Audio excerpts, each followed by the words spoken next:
Hello, everyone, and welcome to the Southern Reads Podcast, the show where I talk about books and only books and everything book related. And today I'm joined by Mr. John Borden.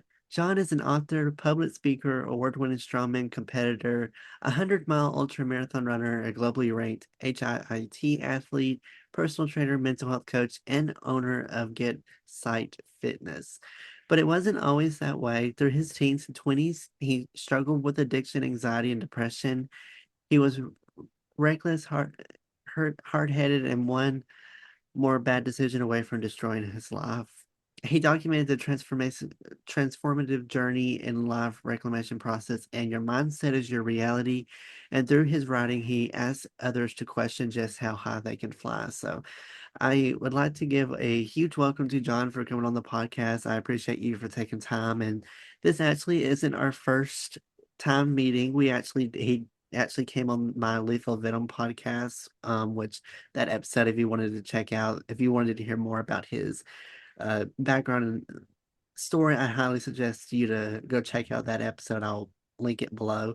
But we're just going to talk a little bit more about his book because I didn't really stem a lot on the book, so this is kind of like your opportunity to promote that. But I appreciate you for taking time to come on the podcast today. It's an honor to have you on. Yeah, most definitely, Noah. So great to see you again, my man. So we've talked very openly and very had an in-depth, good, great in-depth conversation about your life, but we never really got to talk about your book. And the book is kind of a self-reflection about what you've been through, and it's kind of like a retelling of what you've been able to overcome and achieve. So to give my audience and listeners kind of just an overview of what the book kind of is about and how you went about writing it. Yeah, man. Well, it's kind of funny because I published the book before I started doing a lot of things that people today know me for, the people in my life, the people in my community, the people who've, come across me on social media and stuff like that. They know me for doing over the top physical feats and, loving my wife really hard and creating a family and all the beautiful things that we've been able to do in life. And, the book actually ends, I published it in July of 2024. And so it ends uh, following my story and kind of the transformational stage of my life.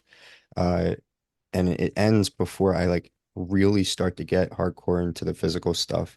And so it's pretty cool that, it exists as this thing where, you know, I recognized that there was a turning point in my life, and I wanted to document that for people because, like you said in the open, life wasn't always this way. I wasn't always, a guy that does things that other people, aspire to do. I was someone who was just kind of living life for what I thought other people wanted me to do. And then I had an experience with psilocybin mushrooms that flipped it on its head. And so that became the basis for the book is like this experience that just showed me how much potential that I had that I was wasting. And I knew that life would be going in a very different direction moving forward, but I didn't know exactly what that would look like. And so it's pretty cool, now almost 2 years from the time that I published that book initially to see that prediction coming true of like just life moving in this incredible direction, to starting to see that really take hold. Yeah, we opened up very much about what you've been through, and a lot of his story today is kind of stems from that. In that episode we talked a lot about his growing up and talked about the psilocybin experience and all that. When you were writing this book, did you have any kind of like holdbacks of like, I don't really want to revisit this side of me again, seeing how far that you've been able to change your life and see the person you are today? Was it difficult to kind of look back at the person that you used to be? You know, I would say no. And here's the thing is that like all of that pain and looking back at that person happened in the moments that were included in the book. And so, the big question was just how much of myself did I want to share of the book? And I realized like as I was writing stuff, that I had opportunities to, sugarcoat things that happened. I had opportunities to, not tell the most honest truth about things as a way of protecting myself or protecting other people or whatever. And, every time that those moments of doubt crept in, I had to ask myself, will telling it this way create the type of impact that I wanted to create? And every time, the answer came down to just be as honest as possible. And so I've just been as honest as possible through that writing. And so, I recognized that like if I wanted to create the type of impact that I wanted to create, that I had to just put it out there and, bear myself as openly as I could. You also did the audiobook and you also had an audiobook for it come out. When you were doing that, do you think hearing your own voice was more impactful and kind of helps tell the story more? Because it's one thing to have someone come in and be like, okay, this is how I want the audiobook to sound, this is what I want you to do, compared to the person that's actually lived through it. How did you go about recording the audiobook?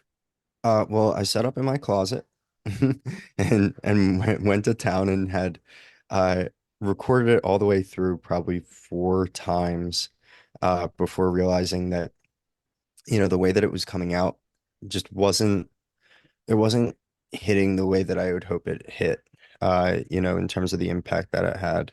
And I realized that that was because I was reading my book rather than like reading my book and being my book, right? And so I had to go back through and really turn it into a script to find those moments to emphasize certain points more aggressively or to, bring out emotion or to just make it flow a little bit better in spoken word as opposed to reading it. And so I, I spent probably 3 months going back and turning it from the book into a script, and then re-recorded it an extra, 2 times through with that script. So it was a long process in getting it from, I want to create an audiobook out of this into actually creating the audiobook. But, like you had said, just being able to read it myself, I think is such a special thing. I'm listening to an audiobook right now. I've been listening to audiobooks pretty consistently for the last couple weeks. I do regularly, but kind of like without stopping and listening to podcasts or anything like that, just straight audiobooks. Um, and the two before the one that I'm listening to right now were both read by the author. The one that I'm listening to right now is not read by the author, and it's really making me kind of lose interest in the guy's story because I'm not connecting with that person as he's reading it. And so, it really does create such a huge difference when you hear the person that lived the story tell the story. So, one of the things about audiobooks that I find interesting too is, some things about audiobooks, and I've never really heard, well, that's not true. I rarely listen to audiobooks. The only time that I have was in school. We had, and it wasn't even like a book, like a physical book release. It was one of those like textbook stories that they have like the recorded things on and whatnot. But they had this one and the story had multiple characters in it. And some audiobooks, if they have multiple characters in it, sometimes they get multiple people to play a part, and then other times it's Hmm. just one person saying saying every word, every line. They might alter their voice a little bit, but that's rare. But this was like 500 people talking, and it was just chaotic to me. I was just like, Mm. wait, oh, hold on. So it was just very chaotic for me. So um one and another thing is too, they use studios and they kind of go into like recording studios and all that. And of course, you had mentioned that you kind of had a closet at home that you were able to record in. Did the audiobook have to have like any certain requirements of like this has to be reached? Does it have to be like these many words per minute? Or are there like any guidelines or restrictions with audiobooks that people may not be aware of? That's a good question. I don't know if there's any restrictions as far as like words per minute or anything like that. I didn't run into that though. In the editing process, I definitely ran into uh a good deal of things that I had to clean up as far as like audio quality, like background noise, eh, just average sound volume and stuff like that. Like it has to be stabilized all across to make sure that the volume is the same in one section, one chapter as another, and so on and so forth. So, you know, just different standards that it has to keep to like that. Yeah, that makes sense because when you're listening to audiobooks, of course, you don't really want to hear background noise and everything. Oh yeah. Um, what was the processing like after you had recorded everything and got it sent off?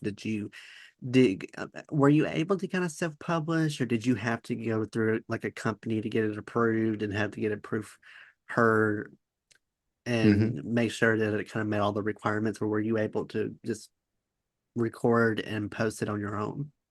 Oh no, I mean, it was a pretty simple process. I was able to do it myself. I mean, I spent a great deal of time and effort in bringing it to life and getting it out there. Um, and I wouldn't say that it was easy or without its headaches by any means, but it was a pretty simple process and something that I was able to figure out. And, I don't have a tech background or anything like that, but I was using Adobe Audition editing software, and so I was able to do everything through there. And was able to, with the help of our good old friend ChatGPT, get the exact pathways and things to make the edits that I was trying to edit, and so figured it out. Yeah, Adobe Audition's a really good thing. That's what I use to edit all my podcasts, and that's what I'm used. That's what I had to learn hmm on. So I'm real comfortable with that. Any other platform, I'm like, I'm confused, I'm lost, hmm I don't know, I don't know what I'm doing. Um, so once the audiobook came out and everything, do you think people connected more when they heard your voice telling it, or do you think people really just could resonate just by reading it in their own words and can just imagine kind of the emotion that you were trying to portray when you were writing that portion in that sentence? Yeah, so many people have said to me, "Oh, it's so good hearing it in your voice." And that's a pretty cool thing, because there are things that maybe don't hit in the exact same way. You asked me not to curse, but there's one part of my book where I just screamed the F word like over and over and over again because I was just going through this extreme moment of frustration, and and so recording that was funny, and then hearing other people's reactions when that part comes up, and they're like, "Oh my God, I just got to that part." Like, yeah. That's definitely a part of the book you don't want to be having on full blast. Yeah, right. That, Exactly. But but I that's one of think those things too, that you like using the audition, I was able to cap it so that like you can tell that I'm yelling, but it's not like in your ear like holy that's crazy loud. one of the things that I really like about it is that you can have fun with it. You can have fun. I actually had a guest come on recently, that kind of is a pro at audiobook telling and all this stuff as well, and he was able to can make it very immersive and very kind of outgoing. So it Mm-hmm. was interesting. It shows you that there's not really any guidelines or any like restrictions when it comes to audiobooks. And I think that's what it needs to be, is that you can have sound effects going off. Because if you can, Mm-hmm. I'm very much a visual learner and like a visual imaginary. This is how my brain works. I'm reading a book and I can set the scene. I can tell you everything that looks and be like, it's right here. This is what they look like. That might be the most outrageous, rebundious thing, but that's just how my brain goes. And um, so since with the book and audiobook being released, have you been able to go to any festivals or any kind of book events in town or to be able to promote? How's the promotion been for you? Honestly, not not phenomenal. It hasn't been my main focus just because I'm working so much on my personal training business and growing, kind of I don't want to use the word influencer because that's not really what I'm trying to be, but I'm trying to create a community of people and have an online coaching platform and stuff like that. And so that's really what a majority of my time and effort is going towards, with the book really being a piece of the philosophy. And so it's one of those things that I haven't been dead set on going to book signings and, festivals and stuff like that to try to get it out there because I feel like it's one of those things that people are going to need to know me, hear my story, for some reason care about me to pick up the book. So it's not like a, universal, hey, this is something that's going to make a huge impact for you, but it's something where if people want to know about, the why behind why I'm going out there and running 100 miles, then they get a little window in. Has there been a place where your book's been purchased from a person maybe outside the country that's really surprised you, or have you gotten any worldwide recognition for your book yet? No, no, not at all. Not at all. No, the sales have been very slow. Like if I look on Amazon, I have been maybe averaging like three a month, something like that on Amazon, which is disappointing. But then again, I haven't been marketing it the way that I should, you know.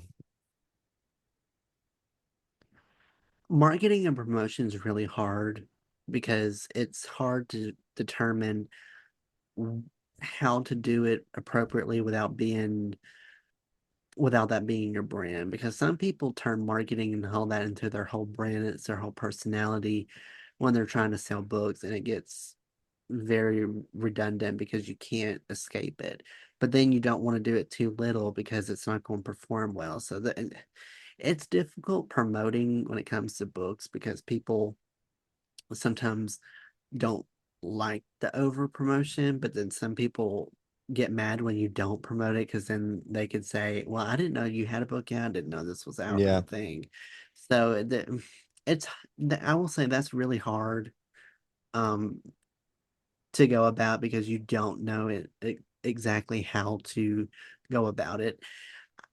I think LinkedIn and like Facebook and especially Instagram is good. And I think it really just depends on the type of verbiage that you use and the hashtags. I think hashtags play a role, which now apparently hashtags don't really do anything anymore. Mm-hmm.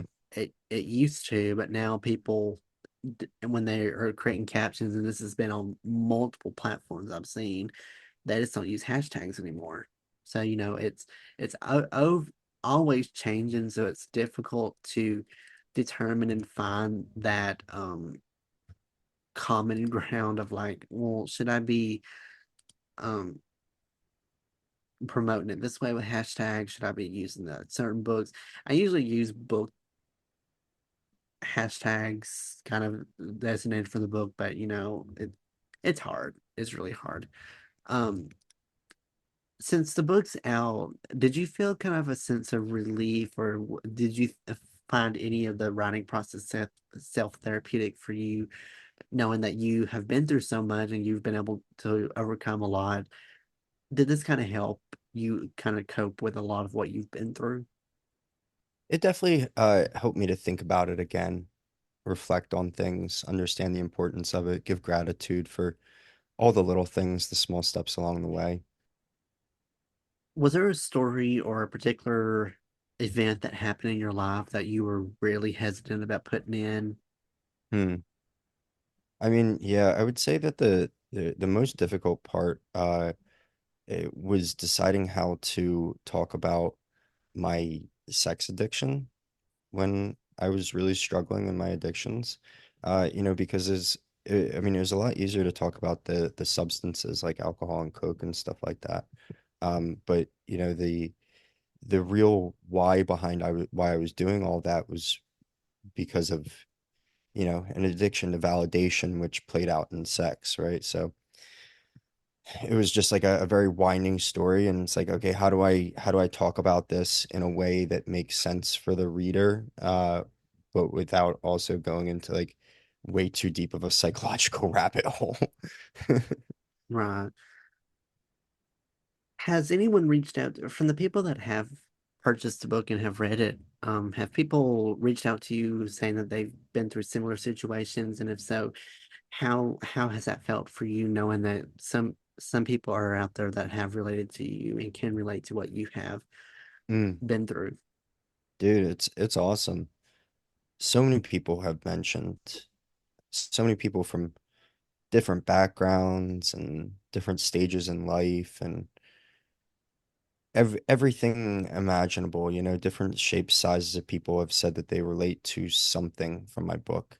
And I think that's what's really special about it is that I really do share so much vulnerable stuff in it that it allows the right message to reach each person that picks it up.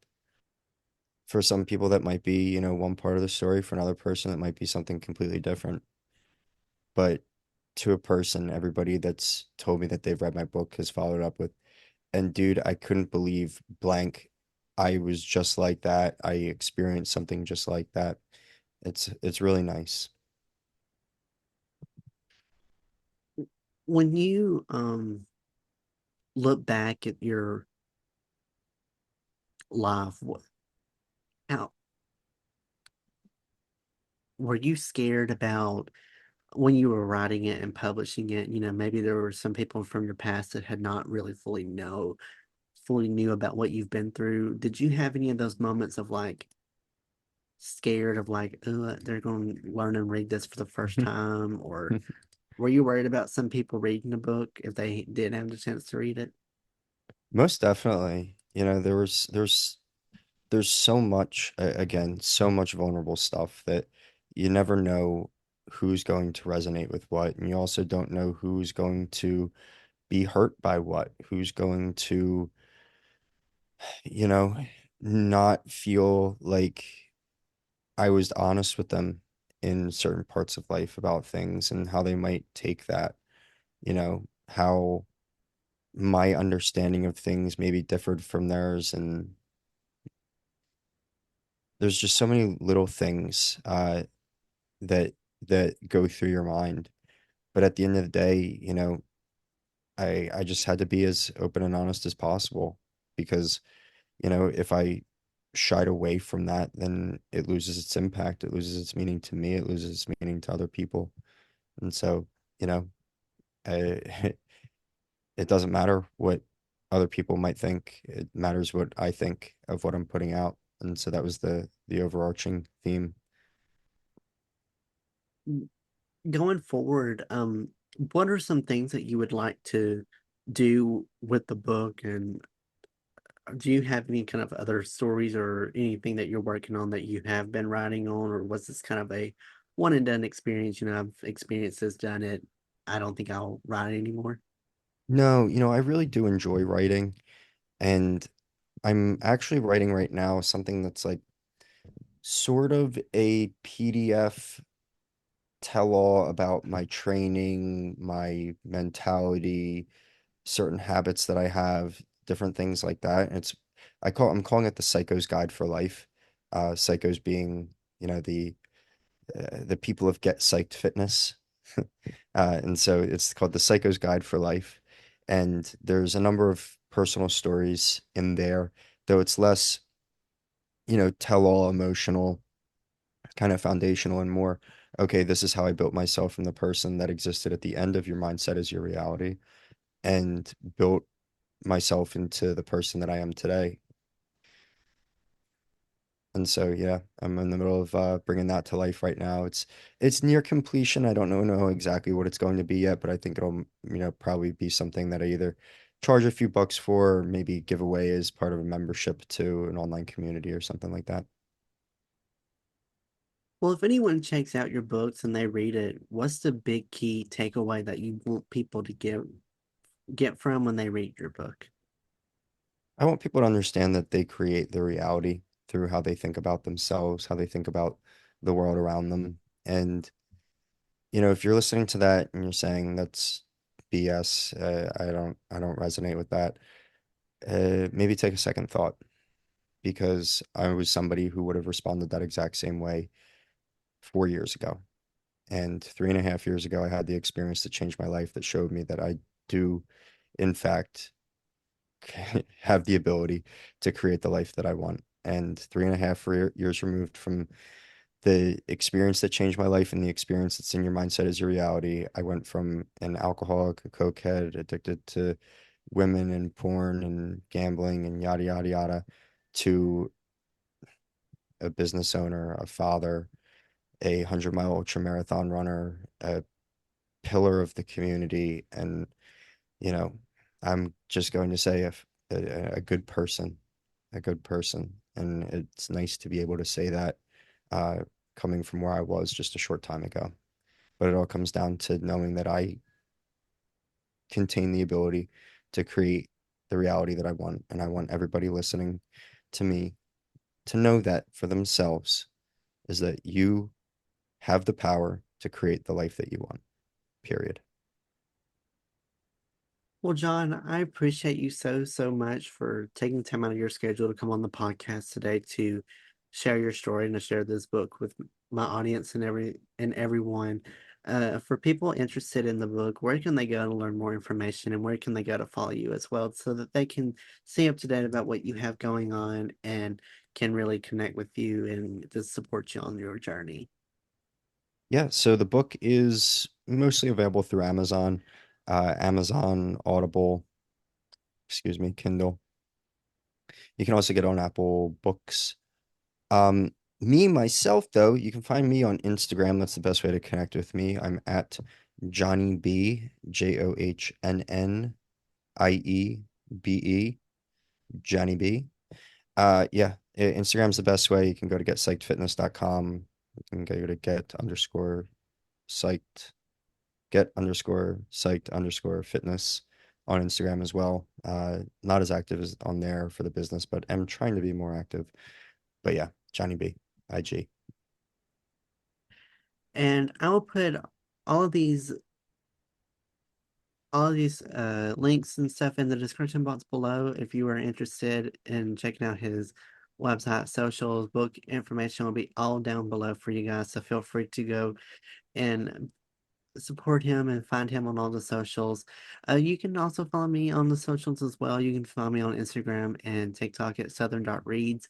Feel free to check out me on Facebook, Twitter, and YouTube at Noah's Podcast. And you can also find Southern Reads wherever you get your podcast from. You can go through my website, noahspodcast.com, to find links to my socials, links to where the podcast is available, and this additional information about what I have going on.